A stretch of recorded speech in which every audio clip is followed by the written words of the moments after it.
9 days to go. 9 days to go. And the Democratic Labour Party thinks that they can do in 9 days what they have not done in 10 whole years. If that is not the attitude of a madman, then I do not know what a madman is. And what is worse is that in these last 9 days, we are seeing a frightened and desperate Democratic Labour Party. Owen Arthur had called them wild boys. And if you watch the debate in Parliament on Friday, you would have come away being able to conclude only that what was said about them then was 100% true. 9 days, not a long time. And our Constitution allows Frandel, unfortunately, to add another 90 to that. So in his head, he is counting 99 days. But my grandmother always said that day does run till night catch it.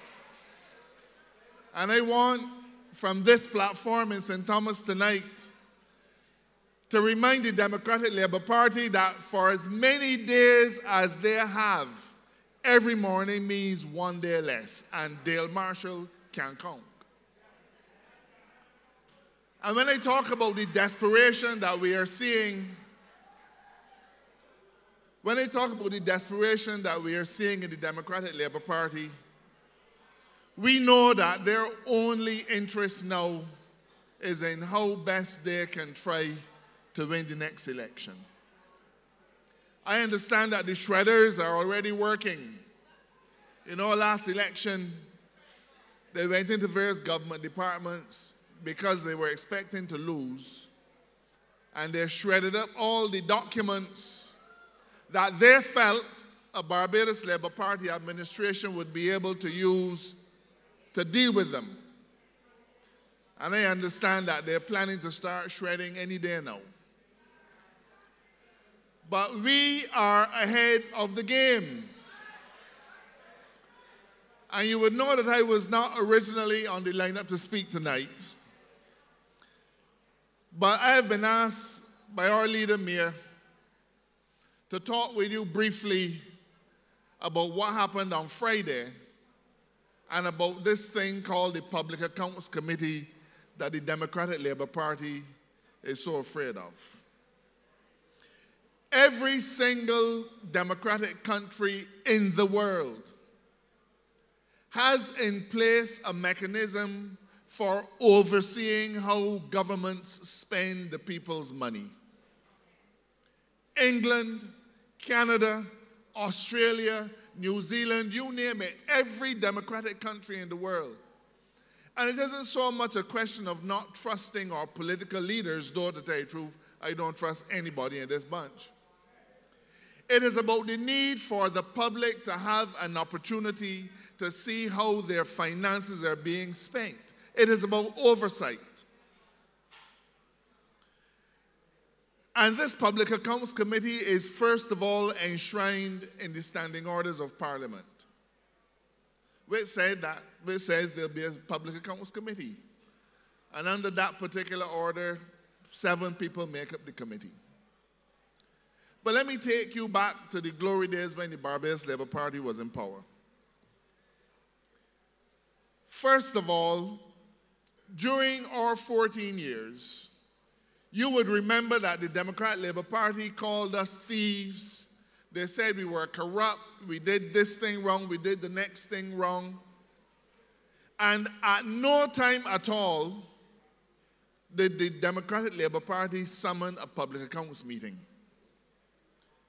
Now, the way the Public Accounts Committee has always worked is that the opposition has the responsibility for the committee.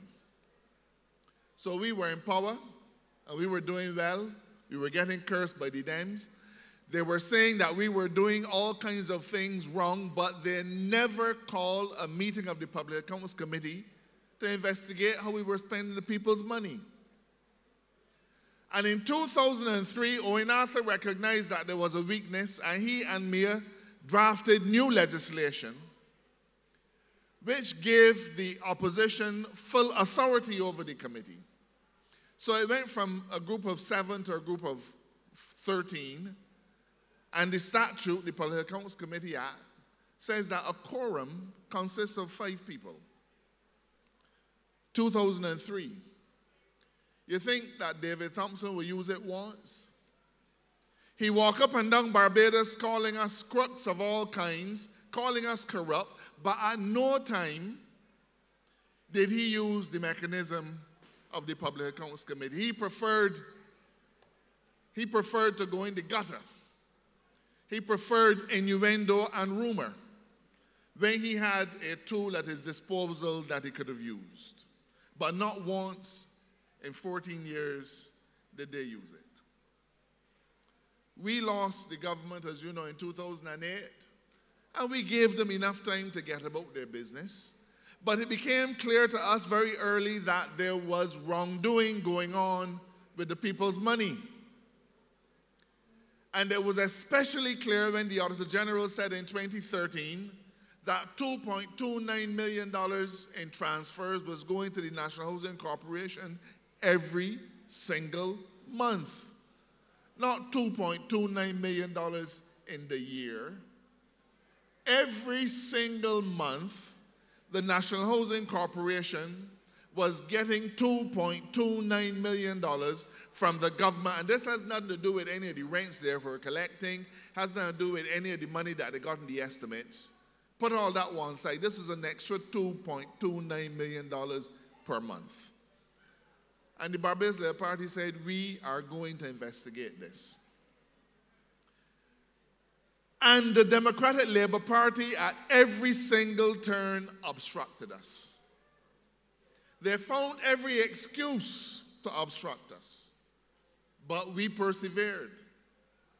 Because we knew that there was wrongdoing going on, and that as the servants of the people, we had a solemn obligation not to scandalmonger, but to look at what was going on so that we could report first to Parliament and then to the people. Now, I want to remind you that the Democratic Labour Party manifesto in 2008 said that they were promising good governance. They were promising transparency. They were promising accountability. They were promising participatory democracy. All of these things they were promising. But somehow when it came to the Public Accounts Committee, none of those things worked. They threw all of those high-sounding principles outside of the window. When the committee started to meet, the first thing they said was that we had no jurisdiction to meet. Well, we dealt with that. But then the next stumbling block had to do with whether we could stream the proceedings of the committee live. Now, let me tell you that in England, there is a television channel that is dedicated to public accounts meetings. So you can turn on your TV in your house and watch the proceedings of the Public Accounts Committee live. In Australia, you can watch it live on television. In Canada, it is streamed on the internet, much like our meeting is being streamed now, because they take the people's business seriously. But you know what happened? The Democratic Labour Party did not like the fact that the things that they were doing were being exposed to public view. Now, the Act says that the proceedings of the committee shall be public. Now, Parliament is streamed live. Streamed live. Some parts of Parliament you can turn on your TV and watch. But somehow or another, the Public Accounts Committee wasn't good enough for the people to know what was happening. Well, when they realized that their dirty deeds were being exposed, they ran to Parliament and said, we have had enough, we are going to repeal this act. So the very next week, it is the fastest work the Attorney General ever did. It was called a bill to repeal the Public Accounts Act, and it had one line: the Public Accounts Act is hereby repealed. It was in Parliament the very next week, and they were holding it over our heads as if to say, not another step. But you know, Barbados Labour Party, the B also mean brave. And you know from the way we have to fight them in Parliament every week that we meet, that there's no shortage of bravery in the Barbados Labour Party. And we pressed on. We pressed on. They won't come to meetings. When they came, they obstruct the meeting. The chairman of the National Housing Corporation was summoned. Now, any who know about court means that when you get summons, it don't mean if it's convenient to you and you got 10 minutes, you can pass. That's how you invite people to effect. The chairman of the National Housing Corporation received 12 summonses. And he did not show up for a single meeting. Now tell me if that does not sound like contempt to you. But the reason he could decide he is not showing up to any meeting is because he knew that all of his comrades in the bosom of the Democratic Labour Party would look at him and smile. You want to know how we know that? A man named David Eswick brandished a firearm at me. The matter was reported to the Royal Barbados Police Force, and up to today, not a thing has happened.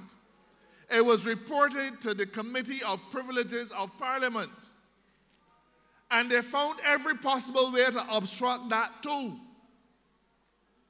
And the Prime Minister at the time, I do not believe his soul is at rest, but that's my personal belief. He at the time thought it was mock sport. So it is no surprise that they would want to treat the Public Accounts Committee in this way. But ladies and gentlemen, we went where they did not think we dared to go. We looked into every single aspect of the workings of the National Housing Corporation. We exposed the fact that the price of the building at Grotto was increased by $9 million, and that no proper explanation was given for it. Now, let me digress a little bit, right? I had wanted to tell you what was in the report, but I have been informed that we can't. We can't talk about it. But I'm sure you've seen it, because you get it in your WhatsApp, and you got it on Facebook. The only body in Barbados, I guarantee you, who has not seen the report of that Public Accounts Committee is Frandel Short. Remember that everybody in Barbados had the forensic audit of Clico, except him. It was blowing all around Bridgetown, blowing in the Careenage. Everybody had it. His excuse was, it has not yet reached my desk. So I am sure that you have seen the report of the Public Accounts Committee, and you have read it, and you are disturbed at the findings, and the only body who will not have seen it, we hear, is Don Villinis, and Richard Seeley, and Christopher Sinclair, and the people and Frandel Short. Now this is serious business. And you need to ask whoever from the Democratic Labour Party crosses the shadow of your front window or door, what is it that you are afraid of? If your hands are clean, then you should have no reason to object to the report.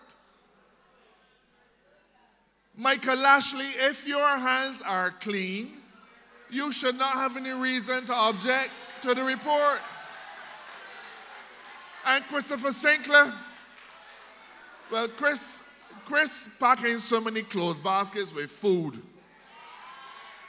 that he too busy to deal with these things. But if their hands are clean, they have nothing to be afraid of. But their excuse now is that he didn't get the email. So what? Every week I get an email from Parliament telling me Parliament will meet on Tuesday at 10. I don't open it, but it don't stop Parliament from meeting on Tuesday at 10. And if I do not go, that is my problem, but I have received notice. But Don Valena says he didn't get the notice. The email does not come from Mayor Motley's office. It doesn't come from Kerry Simmons' office, Dale Marshall's office, Jerome Walker's office. But you know what? It suits him because he wants, not just him, the entire Democratic Labour Party wants to find a way to push this under the carpet. You know why? If any of us speak about the contents of the report before it is laid in Parliament, we are guilty of contempt. And they could send the police for me. Well, let them send them. Kerry Simmons tell me already tonight that he willing to go up jail. Cause he know it's me and me that bill it.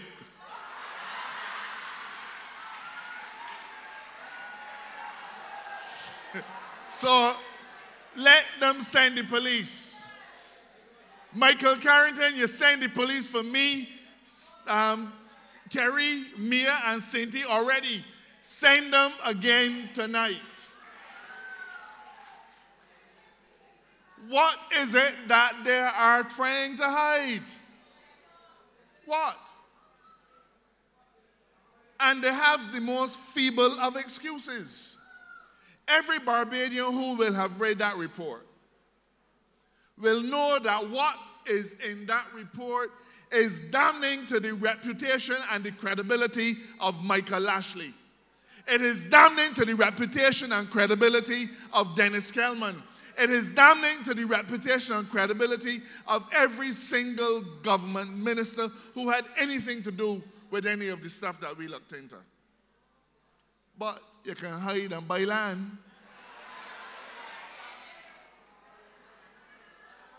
9 days to go.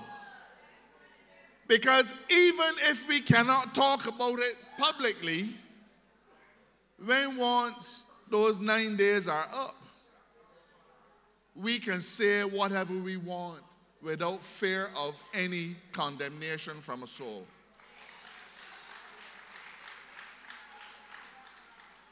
Now, this begins to show the distinction between the Democratic Labour Party and the Barbados Labour Party. You see, the Dems are full of a bunch of scarce to Labour people. That's what my mother-in-law would call them, scarce to Labour. They don't like to do any work. They parade around in their shirt jacks, trying to look cool. They're kept cool by the air conditioning units in the Mercedes and the Audis and all those kind of things. But they do not and have not driven a stroke for the people of this country in 10 years. You know, if a boat got a hole in the bottom, somebody in the boat will be bailing out the water. And somebody else in the boat going to be rowing. And Naval will be in the pantry organizing a little meal. That is how the Barbados Labour Party knows to work, cooperatively as a team for the greater good. But what you have now is the Democratic Labour Party and every man for himself. The ministers of the Democratic Labour Party were summoned before the committee. Not one of them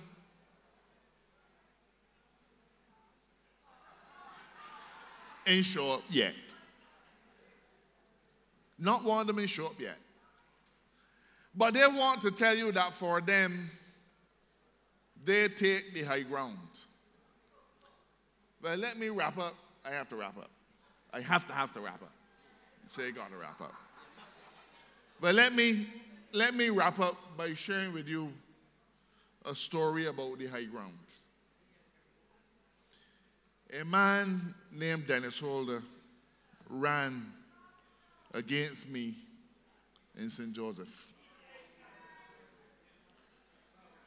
His candidacy was announced by the Democratic Labour Party a whole year before the election. At that time, he was a teacher at a school in Belle Plaine, at a government school in Belle Plaine. And some people like Caswell Franklin, well known and loved in St. Thomas, pointed out to the government, hold on a minute, this man is a public servant, and he's not supposed to be running in an election or declared as a candidate so long as he's a public servant. Well, Ronald Jones stooped so loud you could hear it down bottom of Broad Street. And every single day, my opponent went to teach at that primary school, and then he would go on canvas, and then he would speak at political meetings, and he would curse me and George Payne and all of us. And the only time that that gentleman respected the rules of this country was on the day before nomination day. Dennis Holder spoke at political meetings in Belle Plaine. He lambasted me, everybody, but he draw his salary every single month. A man, a fine gentleman, named Charles Griffith, spoke at a BLP community meeting last Sunday night. By Tuesday morning, that fine young man, Charles Griffith, received a letter from his superior in the ministry telling him that he was breaching the rules and that the matter was going to be referred to the permanent secretary. I want you to understand the point I'm trying to make. Dennis Holder broke the rules. He flaunted our rules for over a year. But as far as the Dems were concerned, he was one of them, so it did not matter. So anything is allowable as long as they do it. But a man could write Charles Holder and effectively threaten his job, Charles Griffith, and effectively threaten his job 2 days after he spoke. They do not know anything about consistency, about loyalty, or about honor. And the behavior that we are seeing with them as it relates to our Public Accounts Committee is the same behavior that we are seeing with them in relation to Charles Griffith, and it is the same behavior that we are seeing in relation to you, because they can do what they like, because they feel that they can always get away with it. But 9 days to go. Good night and God bless.